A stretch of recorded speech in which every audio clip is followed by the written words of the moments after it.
ॐ भूर्भुवः स्वः तत्सवितुर्वरेण्यं भर्गो देवस्य धीमहि धियो यो नः प्रचोदयात्।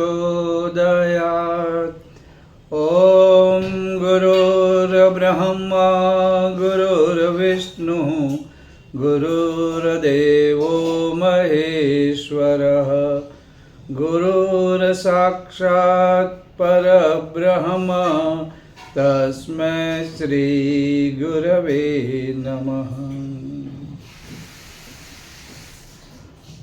भक्त वो होता है जो भगवान से विभक्त नहीं होता, यानी कि वह भगवान से हमेशा जुड़ा हुआ रहता है। वो कर्ता होते हुए भी अपने आप को अकर्ता और भगवान को कर्ता मानता है, अर्थात उसके अंदर बिल्कुल अहंकार रहता नहीं, आसक्ति रहती नहीं और वो कार्य करते जाता है। वो दिखता तो हमारे जैसा,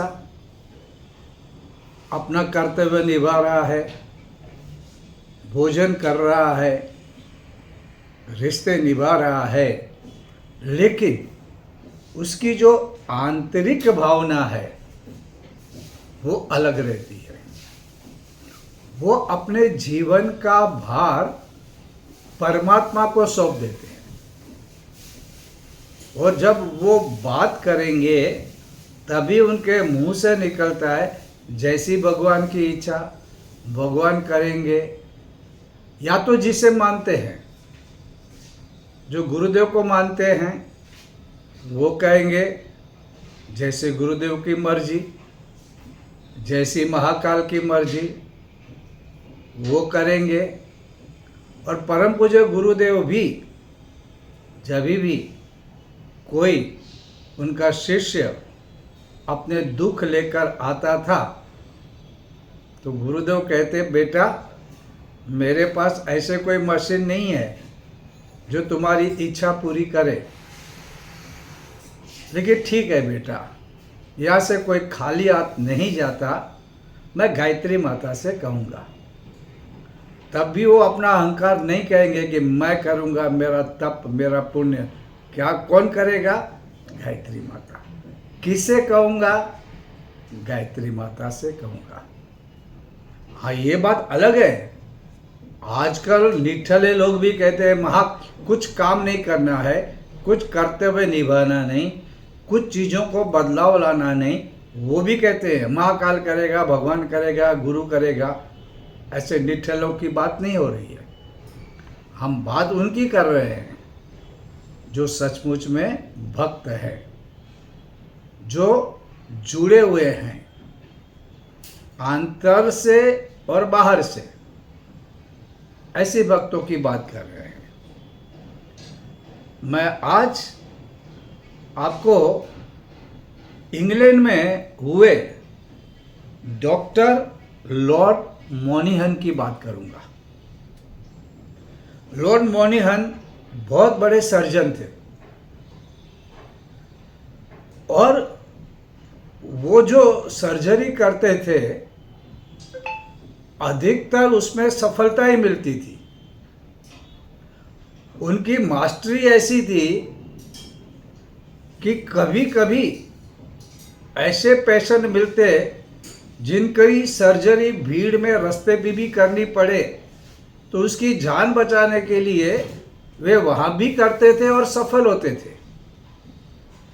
लोग पूछते थे कि ये कमाल की बात कैसे होती है। हालांकि वे अपने काम में माहिर थे, वे एक्सपर्ट थे, लेकिन उनकी जो मनोभूमि होती थी वह अलग होती थी। जब उनसे पूछा गया कि ये इतनी सफलता आपको कैसे मिलती है, तो उन्होंने कहा इसमें मेरा कुछ भी नहीं। मैं ये देखता हूँ जब पेशेंट पूरे पूरे भरोसे के साथ मुझे सौंप देता है, अपने आप को सौंप देता है और कहता है अभी आपको जो करना है, जो उपचार करना है, जो सर्जरी करनी है, जो भाग शरीर का काटना है, आपको मैं सौंप रहा हूँ, आप सर्जरी करें। उनका ये भाव देखने के बाद जिस तरह वो मुझे अपने आप को सौंपता है, मैं उसी क्षण भगवान से प्रार्थना करता हूँ और कहता हूँ मैं भगवान अपने आप को तुम्हें सौंपता हूँ, मेरे हाथों से, मेरे माध्यम से आपकी कृपा दृष्टि बहे और ये सर्जरी अच्छी हो। और ऐसा चमत्कार होता है, पेशेंट ने मुझे सौंपा, मैंने भगवान को सौंपा। और जो आदमी भगवान को सौंपता है बिना अहंकार, बिना आसक्ति, बिना फल की चिंता, जो भगवान भरोसे काम करता है उसको सफलता मिलती ही है। ये आप कहीं देखो या खुद अनुभव करो। मैं करता हूँ। नरसिंह मेहता कहते थे शकट का भार, जो कुत्ता होता है, श्वान होता है, वो बैलगाड़ी के नीचे चलता है और क्या सोचता है कि ये बैलगाड़ी मैं चला रहा हूँ, मेरे ऊपर बैलगाड़ी है, मैं चलता हूँ तो बैलगाड़ी चलती है। ये जो शकट है, ये जो बैलगाड़ी है, इसे मैं चला रहा हूँ, मैं ही चालक हूँ। तो ये बड़ी मूर्खता है। वो तो कुछ भी नहीं कर रहा है, वो तो बैलगाड़ी के नीचे चल रहा है ताकि उसे छांव मिले, लेकिन अहंकार से भर जाता है, कहता है कि मैं चला रहा हूँ, तो मूर्ख है। उसी तरह जो भक्त होते हैं वो जानते हैं जो कुछ भी हो रहा है परमात्मा कर रहा है, मेरे माध्यम से कर रहा है, और इस तरह से उसके जीवन में सफलता मिलती है। नरसिंह मेहता के जीवन में यह ऐसा हुआ था। उनकी बेटी की शादी थी, पैसे नहीं थे, हुंडी को स्वीकार भगवान ने कर लिया, काम नहीं रुका, उनके पिताजी का श्राद्ध करना था, भूल गए, भजन कीर्तन में लग गए, लेकिन भगवान ने सब कुछ संभाल लिया, सारी व्यवस्था कर दी, श्राद्ध हो गया। एकनाथ महाराज के बारे में ऐसा है, वे संतों की सेवा करते, संतों को घर में आगमन होता, उसकी पत्नी भोजन बनाती, ये आगता स्वागत करते, दिन बीतते, लेकिन फिर संतों का आना ज़्यादा हो गया, बहुत सारे संत आने लगे, अब खाना कैसे पकाना। तो भगवान आ गए नौकर बन के और कहा मैं काम करूंगा, लेकिन मुझे तो सबसे ज़्यादा काम अच्छा भी लगता है और आता भी है, वो है खाना पकाना। उनके उधर वो खंड्यात बन के खाना पकाना शुरू कर दिया। तो भगवान के जो भरोसे रहता है, आज तक निराश हुआ हो ऐसा नहीं हुआ। याद रखना, हम भक्तों की बात कर रहे हैं जो अंदर से भक्ति करता है।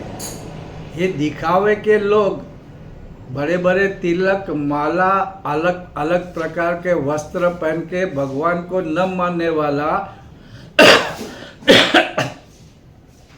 और अपना उल्लू सीधा करने वाले लोगों के बारे में नहीं कर रहे। ये जो सचमुच के अपना भार जिन्होंने भगवान को सौंपा है, और भगवान को भार सौंपने के बाद भक्त हल्का हो जाता है। पहले भजन और बाद में भोजन। खुद करता लेकिन कहे मैं तो अकर्ता, करता मेरा भगवान। ऐसा जो सोच के चलता है उसका जीवन अजब गजब बन जाता है। एक बार क्या हुआ, एक आदमी घोड़े पे जा रहा था, लेकिन वो सत्संग में जाके आया था।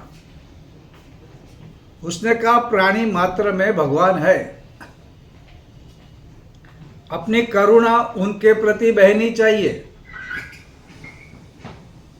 तो उसने सोचा कड़ी धूप है, मेरे पास इतना सारा बोझा है, एक तो मैं बांटूंगा मेरा वजन, और ये जो सामान है उसका वजन, अश्व को कितना तकलीफ होगा। तो उसने अपना दिमाग लगाया, वो घोड़े पे बैठा, लेकिन घोड़े को वजन नहीं लगना चाहिए, बोझा नहीं लगना चाहिए। घोड़े पे बैठने के बाद उसने सामान अपने सर पे रख दिया और बहुत खुश हुआ कि अब देखो ये वजन मैंने उठाया, मेरे घोड़े को तकलीफ नहीं होगी। संत ने जो कहा था मैंने सुना, मैंने माना भी, और अभी मैंने इसको व्यवहार में लाया। मैं सद्नसीब हूँ, मैं भक्त हूँ, मैंने बहुत बड़ा काम किया, और खुश होके जा रहा था। अब जब अभी ये कहानी पढ़ते हैं तो हम मन में कहते हैं बड़ा मूर्ख था। क्यों? वो तो बैठा था घोड़े पे और वजन उसने अपने सर पे रखा, लेकिन वो वजन भी तो घोड़े के ऊपर ही आता है, चाहे वो अपने सर पे रखे या बाजू में रखे, कहीं पे भी रखे, वजन तो घोड़े पे ही आने वाला है। कई लोग ऐसे होते हैं, पूरा बोझा, पूरी चिंता अपने पे ले लेते हैं और एक गलत फहमी में रहते हैं कि मैं तो मेरा बोझा भगवान को सौंप दिया। इसलिए उसे अच्छी तरह से समझ लेना चाहिए। दूसरी बात मैं और एक डॉक्टर की करूँगा, जो जिन्होंने प्रारंभ किया था, उनका जो केस पेपर होता था उसमें वे लिखते थे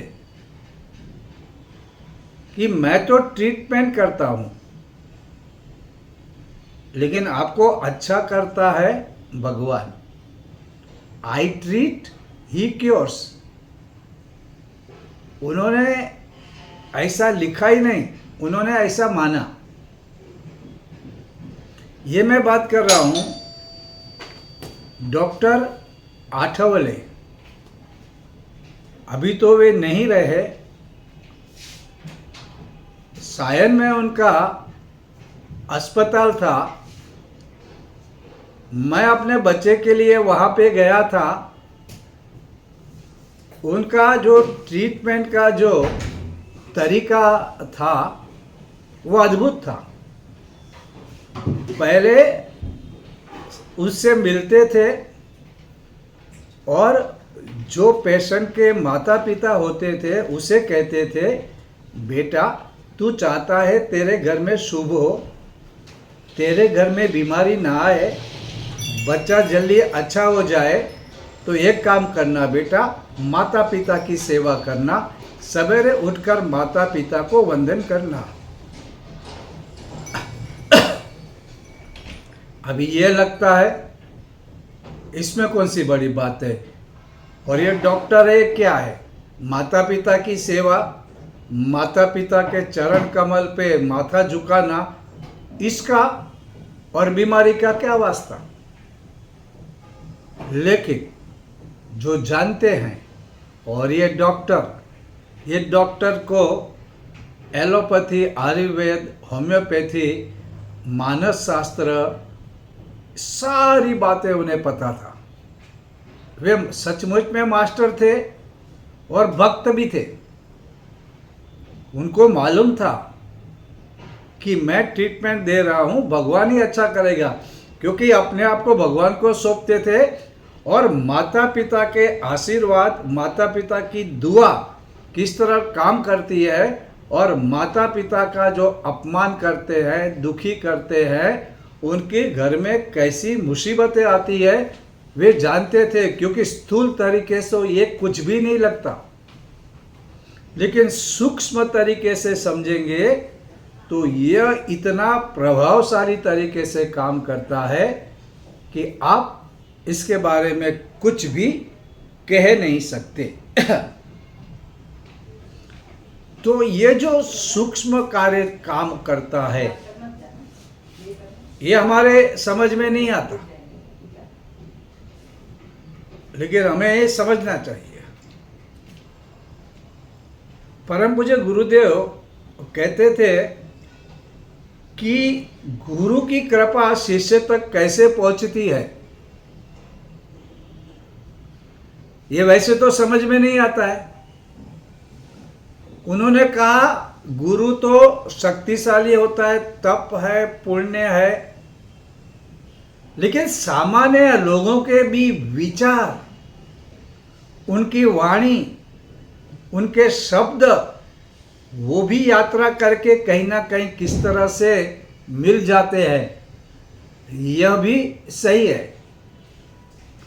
आपने महाभारत में पढ़ा होगा, संजय धृतराष्ट्र को सारे सीन बताता है, लेकिन वो बातें हम लोगों को लगता था गलत है, क्योंकि अभी तो हम लोग अबव 70 के हैं, तो हमको पता है। हमारे यहाँ पहले रेडियो भी हम लोगों ने, जो धनवान थे उनके घर पे देखते थे।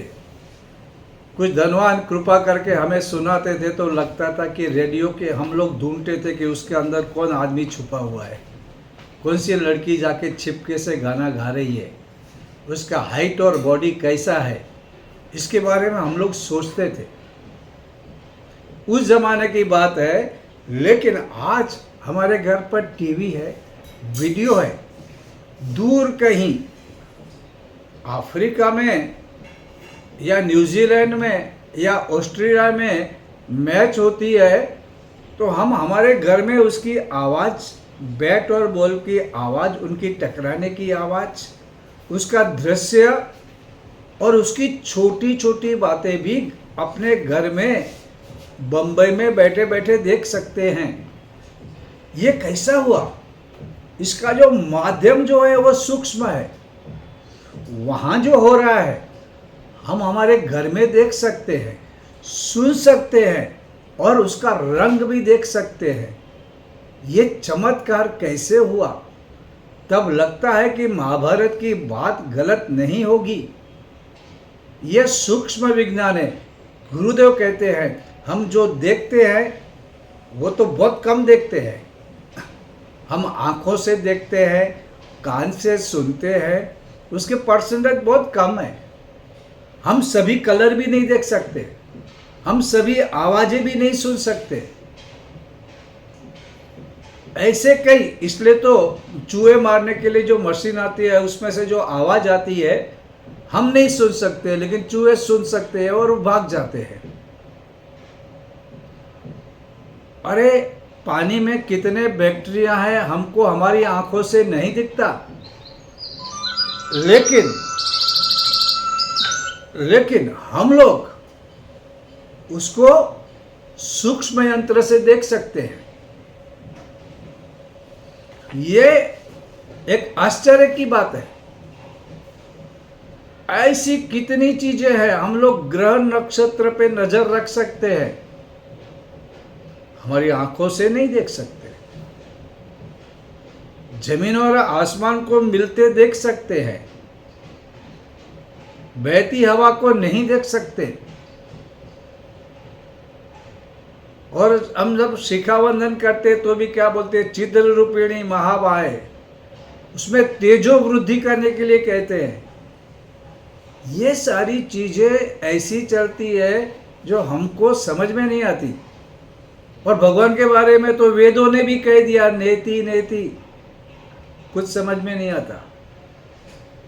लेकिन भगवान गीता में इतना तो कहते हैं, मैं किसी के भी प्रारंभ में, मध्यम में और अंत में मैं हूँ। उन्होंने ये भी कहा, उसके अंतकरण में मैं विराजमान हूँ। और इसलिए क्या होता है, जब कुछ हम गलत करते हैं तो अंदर से आत्मा ना बोलती, क्योंकि आत्मा वो परमात्मा का अंश है। और भगवान को कोई बुरा करे, और क्योंकि आप बुरा करेंगे तो आपके साथ वापस बुरा भी होगा, तो भगवान नहीं चाहते ऐसा। भगवान ने तो ये भी कहा, ममेवांशो जीवलोके, मम एव अंश जीवलोके, मेरा ही अंश तुम्हारे अंदर है। और भी कभी कहा, सर्वस्य चाहम हृदय सन्निविष्ट, सबके हृदय में। तो कम से कम भगवान को जानना, भगवान की डेफिनेशन देना ये संभव नहीं है, लेकिन भगवान हमारे साथ है, हमारे भीतर भी है, बाहर भी है, दाएं बाएं ऊपर नीचे दसों दिशाओं में है। इसके बावजूद भी उससे भी पार परमात्मा है। और ये सारी चीजें हमको नहीं दिखती, लेकिन कई यंत्रों से और भगवान की अनुभूति जिन संतों को, ऋषियों को होती है, वे जान जाते हैं। दूसरी बात मैं कहूंगा, आपने सूर्यमुखी के फूल देखे होंगे। ये सूर्यमुखी या सूरजमुखी के फूल, जहां जहां सूर्य होता है उस तरफ उनका मुंह घूमते रहता है। लेकिन कभी आपने सोचा है, बारिश के दिन हो, सूर्य ना निकले, तो ये फूल कहाँ जाते हैं, कहाँ घूमते हैं? तो उसका आप कारण देखेंगे तो आपको आश्चर्य होगा।